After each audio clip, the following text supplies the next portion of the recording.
Don't go anywhere. Hit that subscribe button. Tap the notification bell and be the first to know when we drop a new video. Like and share with your fellow American patriots who love this country. And if you haven't even an American patriot, you are someone who believe and love freedom, love democracy, truth, and don't like corruption, hit the subscription button.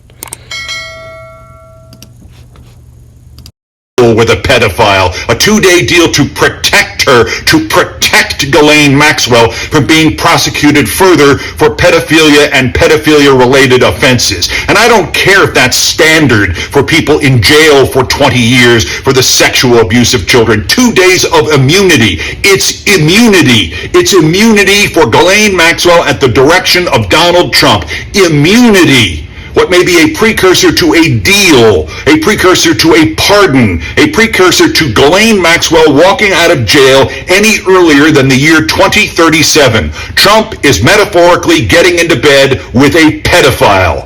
You're not making a deal. You're not getting brief immunity to. You're not maybe pardoning a Paul Manafort for financial crimes that, as bad as they were, you have to look them up because the only vibe you get is vague financial crime. You're not pardoning Dinesh D'Souza for being stupid while Republican. You're not commuting the sentence of Rod effing Blagojevich. You're not promising to pardon Pete Rose. This is sending the Deputy Attorney General of the United States, previously one of your own personal scumbag, sleazebag, shill lawyer mouthpieces, to meet with a convicted child sex trafficker and rapist who is not eligible to be released until she's 76 years old, and giving her 2 days worth of temporary immunity in which she can't be further prosecuted for anything she says to him about raping children. You have already cut a deal with a pedophile. And you, Todd Blanche, are metaphorically already in bed with a pedophile. And you, Donald Trump, are already metaphorically in bed with a pedophile. And you, Trump supporters and blind MAGA cult slaves, you are metaphorically already in bed with a pedophile. And it doesn't matter how she will lie for you, you are now morally dead. The rest of this commentary plus, clearly somebody is torturing Trump with the release of these Trumpstein leaks, and I think I know who it is. His name is Elon. At the all-new Monday Countdown podcast. Yes, today we're going to talk about a man. Maybe some of you know about him, maybe some don't. But one of the best cable news journalists and commentator is a man by the name of Keith Oblermann. Whether you're liberal or conservative, of all of the people, he's the one that know to garner people's attention. And it would be both profitable and transformative. For Bloomberg TV, Bloomberg TV or any one of the cable news, if they were to feature voices like Keith Oblermann and Joy Reid on their cable platform to educate the American people and by extension the world. These two individuals are not just commentators. They are truth tellers with the courage to challenge power, dismantle propaganda, and hold leaders accountable. Their presence on Bloomberg TV would fill a gaping void in today's media landscape. A void where too many networks prioritize sensationalism over substance, ratings over truth, and political pondering over moral clarity. Keith Oblermann in particular has a unique gravitas that no other liberal commentator possesses. He is sharp, fearless, and relentless in exposing hypocrisy and corruption. In fact, he's the only liberal voice that once made me tune in to MSNBC during my years in the military. This is significant because at the time I was an avid Fox News watcher. I tuned into Bill O'Reilly religiously, both on television and radio. O'Reilly had a way of commanding attention. Unlike many conservatives, I value his no-nonsense approach. However, my relationship with Fox News and O'Reilly changed dramatically during the 2008 presidential election, when Fox News began labeling Barack Obama as a Muslim. I was deeply troubled. I was not a supporter of the Democratic Party, nor was I a fan of Obama's policies. but I did not care about his religion. What mattered to me was honesty and fairness. When I later discovered that Bill O'Reilly and others at Fox News knew Obama identified as a Christian, yet continued to push misleading narratives, my faith in the network shattered. Even worse, Obama's presidency, despite his professed Christianity, compromised core biblical tenets by openly embracing same-sex relationships, a stance that is at odds with both religious teachings and scientific reasoning. His actions, coupled with the media duplicity, contribute to a world where moral and factual clarity became blurred, where the Supreme Court rewrite the rules and change the laws of marriage that have been from the dawning of time. And that's all right now. That's why America is at this juncture right now. Authoritarianism, because it started from their social engineering. So this erosion of trust and truth paved the way for the rise of someone like Donald Trump, whose corruption has soared to unprecedented heights. Today's media integrity is in crisis. Most networks have either sold out to corporate interests or have become echo chambers for extreme ideologies. In this environment, figures like Keith Oblermann and Joy Reid stand out because they combine intellect with moral conviction. Joy Reid, with her incisive analysis and fearless questioning, challenges narrative that many networks avoid. She speaks truth to power with passion and clarity, making her one of the few journalists who can still inspire critical thinking among viewers. The firing of courageous voices like Oblermann, Reid, and others who dare to challenge the status quo are not just media decisions, they are acts of silencing. They deprive the public of perspective that could awaken them to the dangers of corruption, bigotry, and misinformation.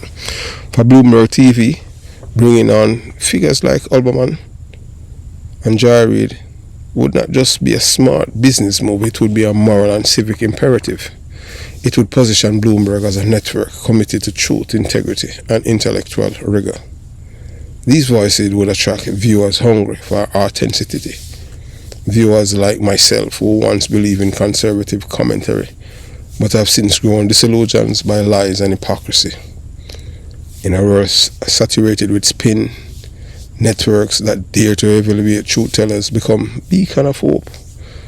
Bloomberg TV has the opportunity to be that beacon by giving a platform to the likes of Oblermann and Reid. They could reshape the conversation, challenge corruption, and educate not just American but the audience worldwide. The question is, will they rise to the occasion? We know that Keith Oblermann possesses a commanding voice that demands attentions and keeps you glued to the television screen. His delivery is not just powerful, it is magnetic.